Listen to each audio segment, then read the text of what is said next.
Hay una frase que me gusta mucho y dice así: guía tus pasos por el orgullo y acabarás siendo tu último compañero. Vivimos en una sociedad donde se exalta el yo. Buscamos nuestro propio deseo, mi reconocimiento, mi éxito, mi imagen, pero el Evangelio presenta una dirección opuesta, una lógica opuesta, donde el que se exalte será humillado y el humillado será exaltado. Por eso, el orgullo y la humildad no es un tema de actitud, es un tema de salvación.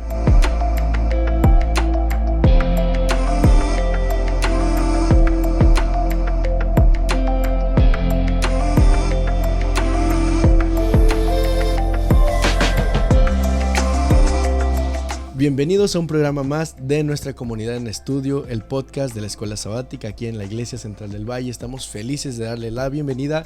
Daniel, Cristian, ¿cómo están? Muy bien, Brian. Hola, Dani. ¿Cómo estás? Todo bien. Bueno, Felices de estar aquí con ustedes. ¿Cómo les ha ido en estos días? Muy bien, gracias a Dios. Disfrutando del hermoso clima del valle. ¿Verdad que sí? Como que ha estado no tan caliente, no estuvo tan fresco como otras semanas, pero ahí está. Se viene un frente frío, dicen. Se viene la otra semana. Sí, va a bajar Híjole. la temperatura. Así que Qué bueno, qué bueno. yo lo espero. Y no es por prender los focos de alerta, pero sabían que ya pasó un tercio del año. Increíble, ¿eh? Increíble. Increíblemente ya se nos ha pasado, familia. Sin embargo, nuestros mejores deseos a todos ustedes. El día de hoy vamos a estar dialogando acerca de un tema muy sensible de repente, porque probablemente por ahí alguno de nosotros podamos estar batallando en alguna de estas actitudes, alguna de estas situaciones pues de comportamiento y cuestión emocional que tiene que ver con el orgullo y la humildad. Definitivamente cuando hablamos de orgullo hay un personaje que se nos viene a la mente donde se originó el pecado, Lucifer. Y creo que ese podría ser una buena partida para el diálogo de hoy. Sin embargo, ¿qué le parece, pastor, si nos comparte el versículo central? El que se enaltece será humillado y el que se humilla será enaltecido. Lucas 14:11. Leyendo un poquito el espíritu de profecía, Patriarcas y Profetas e Historia de la Redención, recuerdo haber leído que en el momento cuando Satanás es expulsado del cielo, a raíz del pecado, del orgullo, de la soberbia, del querer suplantar la identidad y el lugar de Jesús, del Hijo, me llamó la atención que existe una frase ahí que dice que él se dio cuenta que su felicidad se había disipado. Él sabía de las consecuencias, él sabía del peligro de dejar crecer eso en su corazón y aún así decidió seguir adelante. ¿Por qué es importante que nosotros estemos alertas de nuestro comportamiento hacia adentro y hacia afuera con respecto al orgullo? ¿Cuál es el peligro real detrás de todo eso? ¿Acaso existe un orgullo santo, un orgullo divino o todo es malo? ¿Qué nos pueden compartir? Me llama la atención una frase que aparece ahí en el día sábado que dice, alguien dijo en cierta ocasión, el primer día, ¿no? Que el orgullo surge del deseo de demostrar que somos valiosos, ¿no? El asunto es cómo nosotros nos vemos a nosotros mismos, ¿no? Y lo que queremos transmitir hacia los demás, ¿no? Queremos como autovalorarnos, cuando en realidad nuestro valor no pasa por lo que somos, por lo que hacemos, sino por lo que el Señor hizo por nosotros. Eso es lo que nos da el valor. Pero nosotros nos olvidamos de eso y entonces decimos, bueno, yo como... Nos pasa mucho a los pastores, tristemente, ¿no? Claro. Que de pronto nos vamos mostrando a veces como con cierto éxito en nuestro ministerio y entonces nos empezamos a olvidar de que lo que logramos lo hemos logrado gracias al Señor Jesús. Sí. Y entonces creemos que somos tan valiosos para la obra, sí, que la obra sin nosotros sería un caos. Que esa gente que se entrega a Dios y que el Espíritu Santo está haciendo el trabajo no es porque Él se mueve. Porque soy un buen predicador, es porque hago un buen trabajo. Por el éxito, por el buen show que se presenta, sí, etcétera, etcétera. ¡Hala, sí! Qué fuerte. Entonces, es algo contra lo que, por lo menos personalmente, lucho todos los días, ¿no? Y levantarme y decir, bueno, verdaderamente... Esto no lo estoy logrando por mí, por mis capacidades, sino por el Señor, ¿no? Entonces todo el tiempo el Señor de alguna manera tiene que bajarnos a la tierra y sacarnos al desierto, ¿no? Que es un poco lo que el autor de esta lección va presentando a lo largo de esta semana, de Moisés siendo sacado al desierto para bajar de alguna manera su orgullo y transformarlo en alguien humilde, ¿no? Sí. Yo creo que así como dijiste al principio, Brian, esto es un asunto de salvación, ¿no? Muchos dicen que el primer pecado fue el orgullo, ¿no? Y yo creo que el orgullo es un foco mal puesto, ¿no? Que tú, en vez de mirar a Dios y a lo que Él es, te miras a ti, ¿no? Y eso se produce en distintas síntomas, ¿no? El orgullo, no solamente una persona orgullosa es una persona prepotente, una persona que se muestra como pasando a llevar a los demás. A veces incluso personas orgullosas pueden ser personas que tienen una autoestima baja porque también se miran a ellos mismos, ¿no? Entonces es interesante eso, que cuando tú pierdes de vista el foco y lo quitas de Dios y te pones a ti por sobre eso, comienzas a tener estos desórdenes al final, ¿no? De prioridades. De hecho, causalmente, la escuela sabática define el orgullo como, más bien, que consiste en no tributar a Dios lo que a ver, lo voy a leer más directamente porque como que la memoria me falló. Dice, el orgullo consiste en no tributar a Dios la gloria por lo que Él hace en nuestra vida. Entonces, es suplantar no solo el pensamiento de Cristo, sino la figura de Cristo. Y qué peligroso es. Es más, a ese punto me atrevería a decir que ni siquiera necesitamos la imagen de la bestia para perdernos. Con suplantar la misma imagen de Cristo en nosotros mismos, nos podemos perder y es igual de dañino para nuestra salvación que los factores externos que estamos viviendo. Qué fuerte e interesante. Incluso la escuela sabática, partiendo a un subtema con respecto al orgullo en el día domingo, el sábado y domingo, habla de un orgullo positivo. Y probablemente en el español no exista como una palabra para expresar de manera coherente cuando, por ejemplo, que ve usted graduar a sus 3 hijas, ¿no? Usted es un padre orgulloso, feliz, está orgulloso de ellas, de que están logrando eso, ¿verdad? Pero no refiere una posición sobreestimada, sobrevalorada por los demás, sino un sentimiento de felicidad y honor por parte de lo que está viviendo. Entonces, probablemente, aunque el idioma español no nos permite usar como una palabra diferente, existe un aspecto positivo dentro de todo esto. Claro. Las aspiraciones personales con mira al servicio a Dios y al prójimo tampoco deben considerarse como formas reprensibles de orgullo, ¿no? O sea, el servicio altruista a los demás, el tratar de lograr la excelencia, todo eso debe darnos un sano orgullo, ¿no? Como que es el aspecto positivo del orgullo. Y sí, como tú dices, yo creo que tiene que ver más que nada con una cuestión de definición de nuestro idioma, ¿no? Tal vez en otros idiomas, bueno, de paso, en el contexto de otros idiomas o idiomas bíblicos aparecen diferenciación en esto, ¿no? Pero en el español es un poquito más. Pero ese sería el aspecto positivo del orgullo, ¿no? Y como que ese orgullo sano, por decirlo así, como que está más enfocado a nuestros seres amados, ¿no? Claro. Cuando logran ellos algo y nos da alegría, nos da como, wow, tu felicidad es mi felicidad, estoy orgulloso de ti, de lo que hiciste. Creo que en ese sentido podemos decir que se da un sentimiento de alegría por tu felicidad o alegría por tus logros. En ese sentido yo creo que está claro, bien, ¿no? Yo creo que tiene que ver con una cuestión personal allá en lo más profundo del corazón, porque de pronto yo puedo tener un orgullo negativo, aún con el ejemplo que tú decías, porque mis hijas lograron ciertos logros, y yo puedo tener un orgullo negativo, decir, de comparar, no, mira, son mejores que tus hijas, o tu hija, ¿no? Bueno, todavía no tiene, pero va a tener. Háganme la buena, por favor. Comenten ahí cuántos hijos quieren que tengan. Puedo tener un orgullo negativo aún en esas cosas pensando en el otro, ¿no? Claro. Entonces, todo tiene que ver con una cuestión de lo más profundo del corazón. Yo creo que en Lucifer no se notó ese orgullo que estaba naciendo dentro de su corazón por una cuestión interna, hasta después de un cierto tiempo, cuando él empieza a hablar con otros y a criticar, que eso es a lo que nos lleva muchas veces el orgullo, tiene que ver con una cuestión de baja estima, y indudablemente que él tenía una baja estima y quería pisotear a la figura de Jesús para sobresalir él. Y eso es muchas veces lo que nosotros hacemos cuando comenzamos a sentirnos orgullosos de lo que hemos logrado. Decimos, la obra sin mí sería un caos, no sería lo mismo. La iglesia sin mí no sería lo mismo. No, el Señor puede levantar personas mejores que lo que nosotros podemos hacer, ¿no? Para Todos su somos causa. prescindibles, Sí. digamos. Es curioso que el libro de Lucas capítulo 18 nos presenta una historia, una parábola del fariseo y el publicano. Digo, ahora aplicando el sentimiento de orgullo, la actitud de orgullo a un aspecto más centrado en lo espiritual, nos presenta dos realidades. Tenemos un fariseo que llega y dice y le ora al cielo, no, pues perdón por las cosas que han pasado. Bueno, ni le pide perdón, ¿no? O sea, él más que nada está expresando las buenas obras que ha hecho, lo que ha realizado, los méritos que tiene ante el cielo por él ser fariseo. Y pues por otro lado tenemos al publicano, es Lucas 18:9.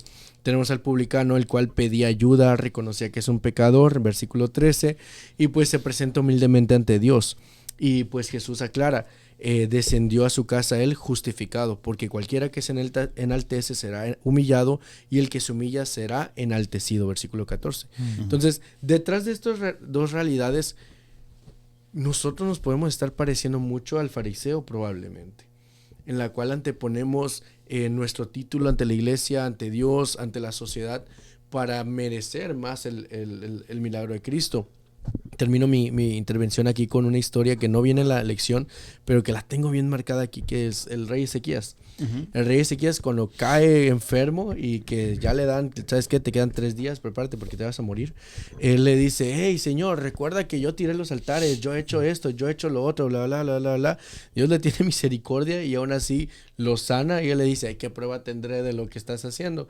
Y no, pues bajarás la sombra a 10 grados. No, regresa a 10 grados. O sea, Ezequías se pone sus moños para ver si realmente Dios tenía razón. Y todavía al final, cuando vienen los mensajeros de Babilonia, él dice, no, pues aquí están las armas de mis casas, de mis ciudades, de esto, lo otro. Y justamente Isaías, desde la perspectiva del profeta, dice que Dios lo permitió para ver qué había en su corazón. Entonces, no crean que Dios va a quitar de seco o de lleno el sentimiento, porque también es una oportunidad para que nosotros seamos sensibles a ver cómo estamos por dentro, ¿no? Para el reconocerlo o no reconocerlo. Sí. Me gusta cómo Lucas empieza ese versículo o esa parábola, ¿no?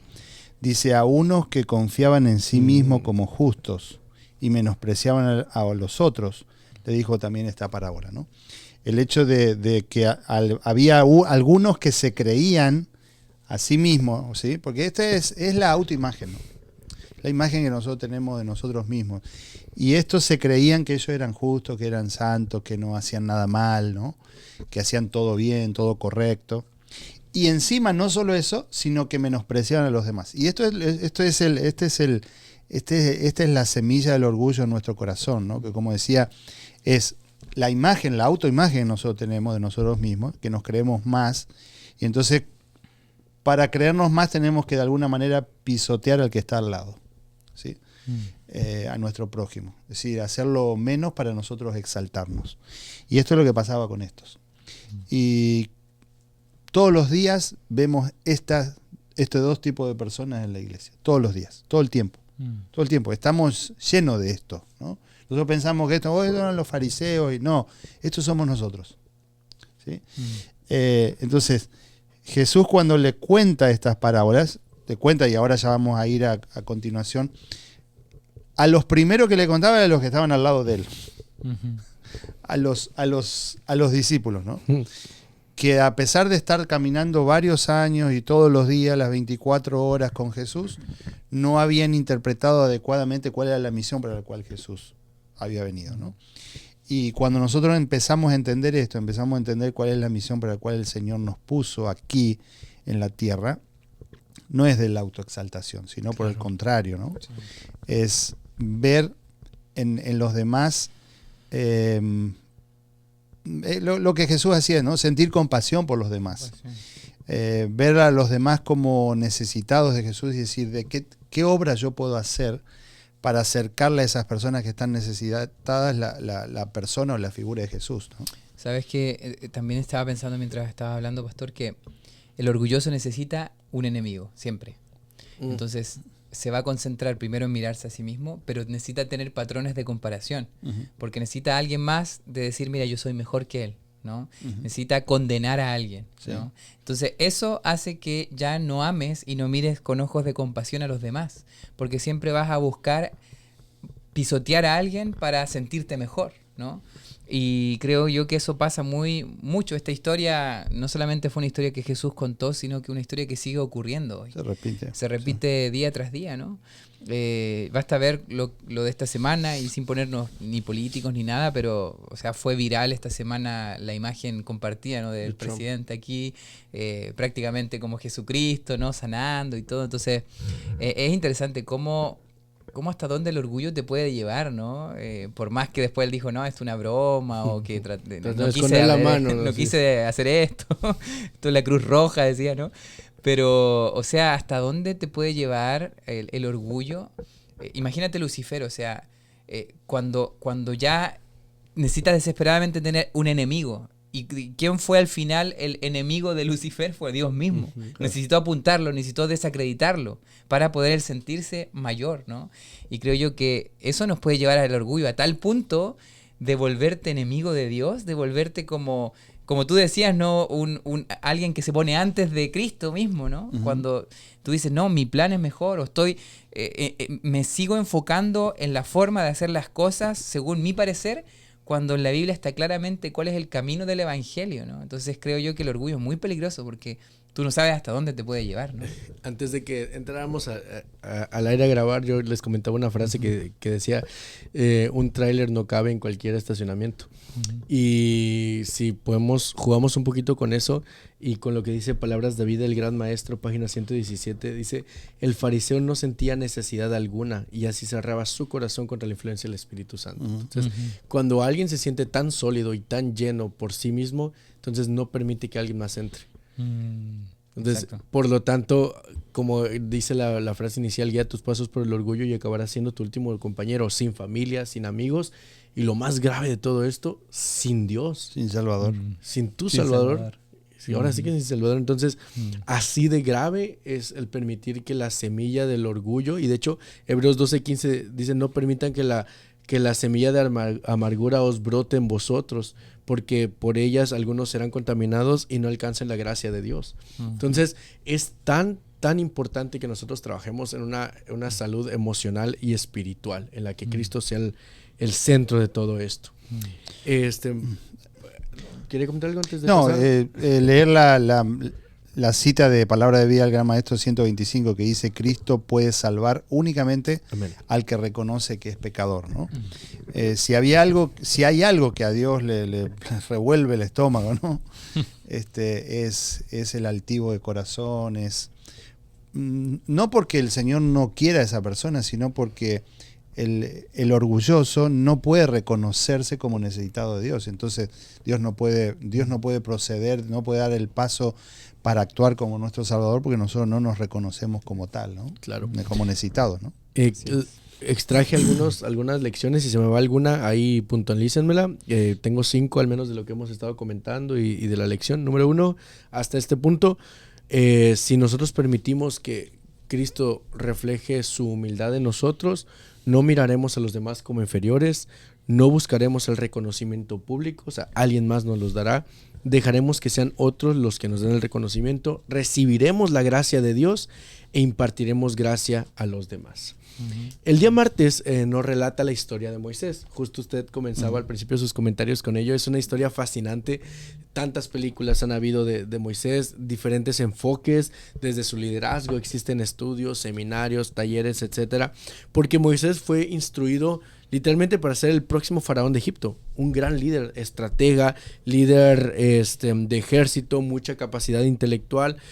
A los 40 años pues deja todo eso de lado, ya sabemos la historia, encuentra cuál es su verdadero origen, le da muerte a un egipcio, sí, sale de Egipto, se encuentra con Dios en la zarza ardiente, Dios lo llama y pasan otros 40 años para que entonces, en el desierto, para que él entonces regrese y ahora sí venga como libertador. Pero lo curioso de la lección que al menos yo me extraje, y ahorita cada quien puede comentar un poquito acerca de la historia de Moisés, lo que yo me llevo aquí en la mente es, no fue hasta Números 12:3, imagínense la extensión de la historia que viene en la vida de Moisés, no es hasta Números 12:3 que se menciona de Moisés antes de pasar el Mar Rojo.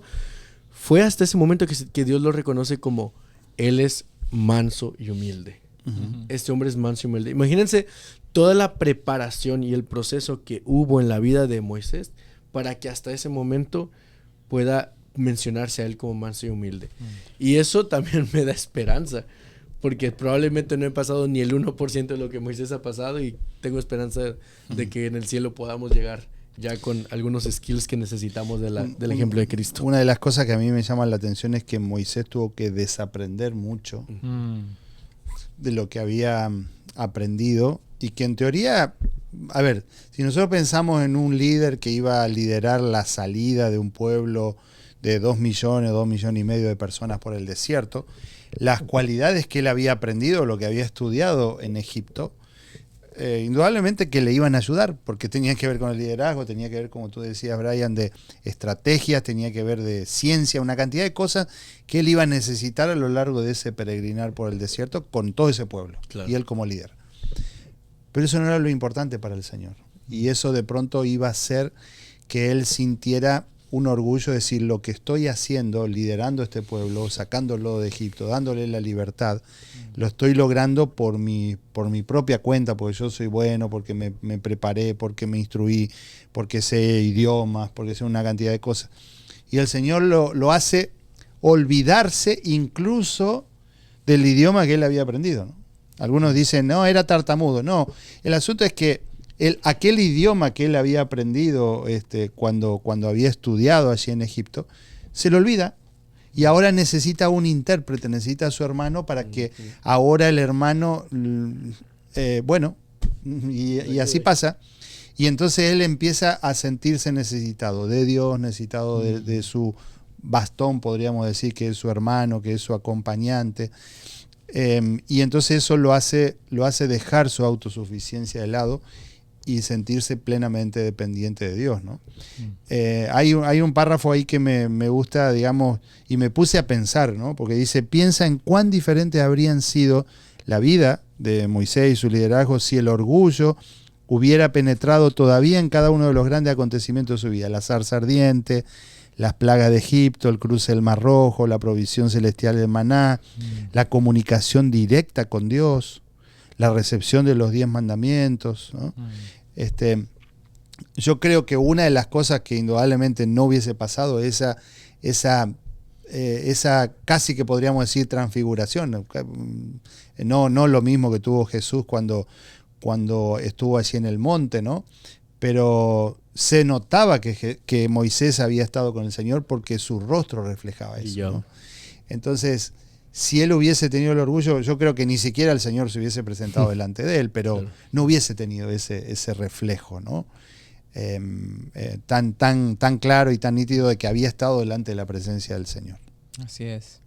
Me llama la atención también, la vida de Moisés es tremenda, ¿no? Y solo reforzar lo que decía el pastor, porque yo creo que en la vida desaprender es más difícil hasta que aprender, ¿no? Aprender tiene sus desafíos, ¿no?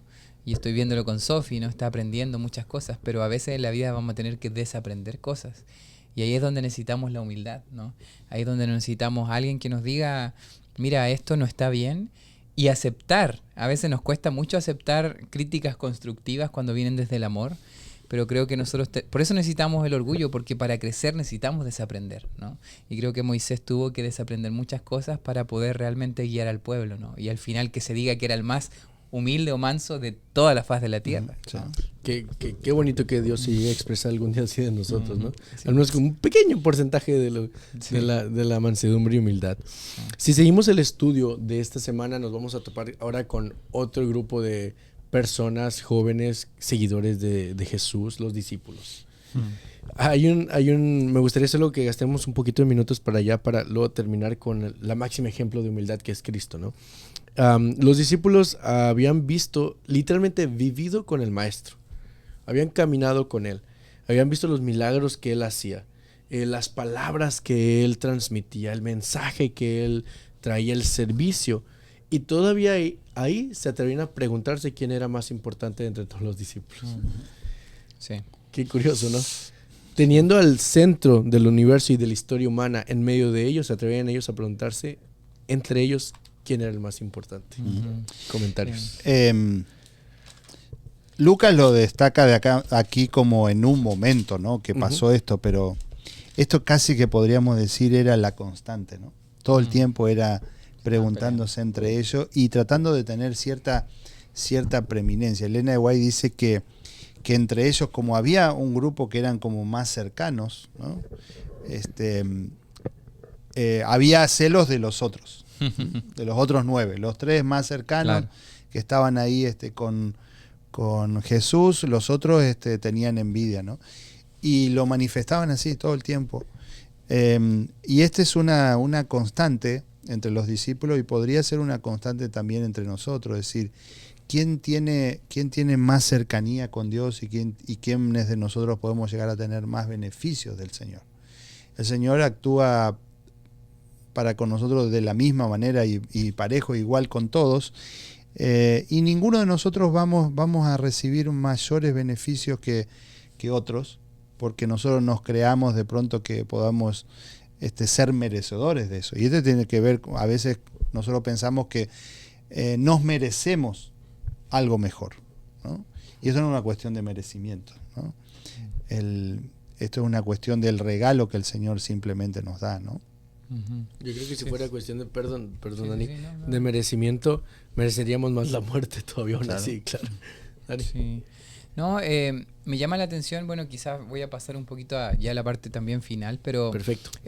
Como estas peleas tan humanas, ¿no? De la posición, de quién era el más importante, y Jesús recalcándoles que el más importante es el que sirve, esa actitud, me llama la atención porque como Jesús, yo creo que el no ser orgulloso tampoco quita el que estés seguro de quién eres en Cristo, ¿no? Jesús en muchas ocasiones se le preguntó, ¿no? Y el Jesús decía, yo soy el que soy, ¿no? Claro, ustedes lo han escuchado, ¿no? Y él recalcaba su identidad, pero eso no quitaba de que él fuera humilde y dispuesto a servir y a dar su vida. Entonces, creo yo que el llamado para mí, también estudiando todo esto, es saber quién soy en Cristo, siempre estar seguro, estar seguro de mi identidad en Él, que tenga una identidad segura en Él, no una autoestima baja ni nada de eso, porque puede ser que cuando digamos, no, el orgullo es malo, irnos al otro extremo, ¿no? Decir, no, yo soy el peor, páseme por encima, no importa, tengo una pareja que me maltrata, no importa, tengo que aceptar todo, pero no es así, o sea, Jesús nos muestra una identidad basada en su Padre, ¿no? Fuerte, que aunque lo pisoteaban, que aunque no lo entendían, él sabía quién era, ¿no? Claro. Entonces creo yo que eso es un gran ejemplo también para nosotros. La valorización, ¿no? Eso tiene que ver con el valor, ¿no? Hay un cuadro de Miguel Ángel que se llama La creación de Adán, donde Dios está estirando el brazo, así en esta posición, tratando de alcanzar, y Adán es en una posición con la mano hacia abajo. Y recientemente con los jóvenes y adolescentes en la escuela sabática analizamos que si tan solo Adán hubiera alzado la mano así, pudiera tocar en el cuadro a Dios. Y muchas veces la actitud de nosotros es así con Dios. Dios, tal como lo dice Filipenses 2:5-8, dice, haya pues en vosotros este mismo sentir que hubo en Cristo, el cual siendo en forma de Dios, no estimó el ser igual a Dios como a cosa que aferrarse, se despojó a sí mismo, tomó forma de siervo, se hizo semejante a nosotros los hombres, y estando en condición de nosotros, de hombre, se humilló a sí mismo, haciéndose obediente hasta la muerte de cruz. Entonces, creo que con lo que me quedo de toda esta lección, el ejemplo de Cristo claro, pero de que Dios ya cruzó literalmente los cielos que puedan existir para alcanzarme. Se humilló a lo más bajo que puede existir, y no por yéndome la corriente que decías tú, Dani, pero como pecador, ¿me explico? O sea, lo más bajo que puede existir en el universo en cuestión espiritual es el pecado. Entonces, vino a la condición en la que estoy, haciéndolo personal, ¿no? Para arrancarme de eso. Y muchos de nosotros preferimos aún así estar con una actitud de mano abajo en vez de tratar de agarrar la mano de Dios. Sí, así es. Así es. Me gusta que, bueno, al final se recomiendan algunos himnos, ¿no? Por ejemplo, Fija tus ojos en Cristo y Prefiero a mi Cristo, también se recomendó en la escuela sabática. Y invitarlos también a que escuchen estas alabanzas. Hay muchas alabanzas que pueden ayudarnos a poner también el foco en Dios, ¿no? Preferir a Él antes que cualquier otra cosa. Lo que el mundo puede llamar débil, lo que el mundo puede llamar antisistema, en el sentido de que vivimos en un mundo individualista donde tenemos que reclamar lo nuestro, acumular para nosotros. Se habla mucha mezcla en el cristianismo con el éxito material, ¿no? Y la prosperidad. Hay muchos evangelios de la prosperidad dando vueltas también. Entonces, creo yo que en toda esta sociedad basada en el yo, que nosotros podamos fijar nuestros ojos en Cristo, ¿no? Porque necesitamos. El mundo está cada vez más como ese mar que Pedro estaba tratando de caminar hacia Jesús, y muchas veces nos hundimos al quitar nuestra vista de Jesús. Así que creo yo que si hay algo que me quedo yo es eso, preferir a Cristo y fijar nuestros ojos en Cristo, ¿no? Una de las cosas interesantes aquí es cuando nosotros estudiamos la vida de Jesús, ¿no? A mí me llamó la atención cuando estuve en Israel, visitar, por ejemplo, en Nazaret hay una recreación de las casas, ¿no? De cómo era en la antigüedad. Entonces uno entra, si bien Nazaret está, digamos, rodeada de casas actuales y edificios y demás, pero hay un sector que es Nazaret Village, ¿no? Que uno entra por ahí, entonces está recreado conforme a ese tiempo. Y cómo eran las casas de humilde, sencilla, entonces ahí uno entra y una casita bien, bien, bien pobre. Entonces hay ahí un actor que está ahí haciendo como de carpintero o de artesano, ¿no? Que era la tarea que José hacía, y otra mujer está ahí cocinando y tejiendo en su telar. Pero uno va después al otro sector de Jerusalén, que es las ruinas simplemente del templo, ¿no? Y entonces hay un sector que uno te llevan y te muestran lo que sería la maqueta de lo que pudo haber sido o lo que era el templo de Salomón, ¿no? Y uno ve la diferencia allí, Jesús siendo el rey del universo, viniendo a nacer en uno de los lugares más pobres y humildes, ¿no? Y eso tiene que ver con la humildad que el Señor Jesús quiso transmitirnos. Él podría haber nacido en el mejor de los palacios por ser el Rey de Reyes y Señor de Señores. Sin embargo, nos dejó la humildad. Y nosotros a veces pensamos que nos merecemos una mejor casa, nos merecemos una mejor ropa, nos merecemos un mejor carro, ¿no? Por lo que hacemos, ¿no? Y el Señor Jesús nos dejó el ejemplo de completa humildad y sumisión a su Padre, viniendo a lo más pobre que podía venir. ¿Cómo puede salir algo bueno en Nazaret? Nazaret es una aldea pobrísima, ¿no? 300 personas ahí, un grupo de familias pobres. Pobres. Sin embargo, Jesús ahí, a ese lugar vino, ¿no? Amén. Y cuando nosotros empezamos a pensar en eso, en lo que Jesús hizo, en la persona de Jesús, es decir, cómo yo me voy a querer autoexaltar por encima del Rey del Universo, ¿no? Así es. Así es. Pues bueno, muchas gracias por compartir sus reflexiones y aprendizajes de esta semana. Creo que todos hemos sido muy bendecidos a través de esta lección, y nos exhortamos a que Cristo sea el que gobierne nuestra vida, nuestra mente, nuestro corazón, y nos ilustre a través de su propio ejemplo en nuestras acciones. Que Dios te bendiga mucho, familia. Esto fue Comunidad en Estudio. Nos vemos hasta la próxima. Bendiciones. Bye bye. Nos vemos. Chao, chao.